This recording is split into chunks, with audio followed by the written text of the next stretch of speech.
held not to. I'm the individual that asked to have this turned around, and the reason why I requested that is because I have always, as a voter, I have always felt that the questions are persuasive. Why? Because they tell you all the bells and whistles first, and if you don't keep reading, you never actually get to the dollar amount. You never actually get to your fiscal impact. So for me, it was important to be as transparent as possible, is to start off with the price tag and say, particularly in the economy that we're living in today, to start off with that number. This is a $25 million decision. And for $25 million, you're going to get X, Y, and Z. If X, Y, and Z are important to you, you will vote yes. If you turn it around, in my opinion, it is persuasive. And I've always felt that as a voter. And I agree that most questions are written that way. That's how almost everything that I voted on has been written. And you have to be a very well-educated voter to not just vote yes for the hell of voting yes.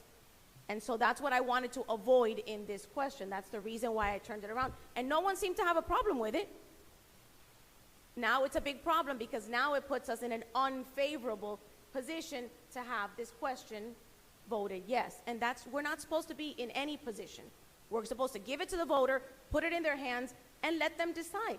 And if the voters are okay with $25 million, as this council seems to think that they are, then they'll vote yes and it won't be a problem.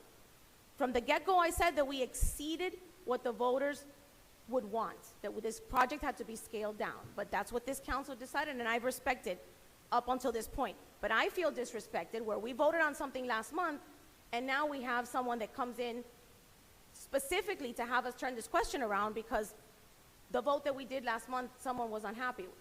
Because we were perfectly fine last month with what we voted and with the language. Well, you voted no, but others didn't. So are we going to do this now every time that we vote on something? Is, bring it back 30 days later and bring an expert and have them change our mind? Like, I think that's wrong. I wouldn't do that to anyone else. All right,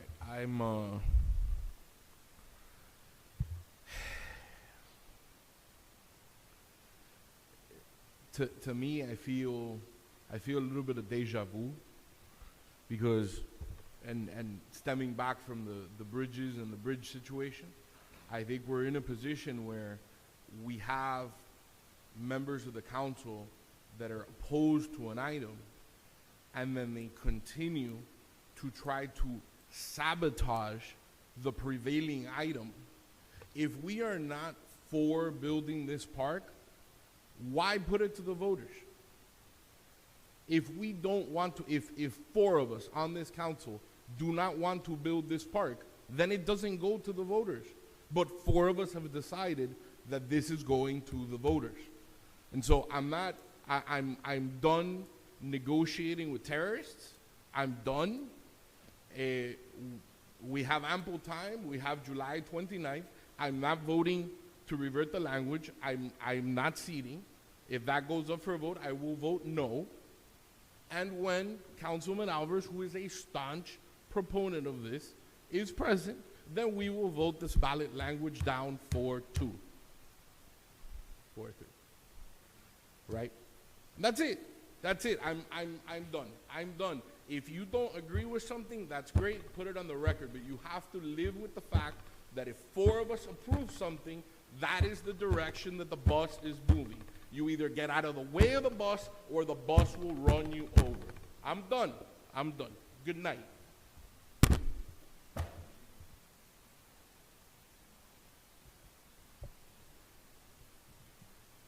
So point of order, where are we You call the procedurally on questions? this? There was a motion, and I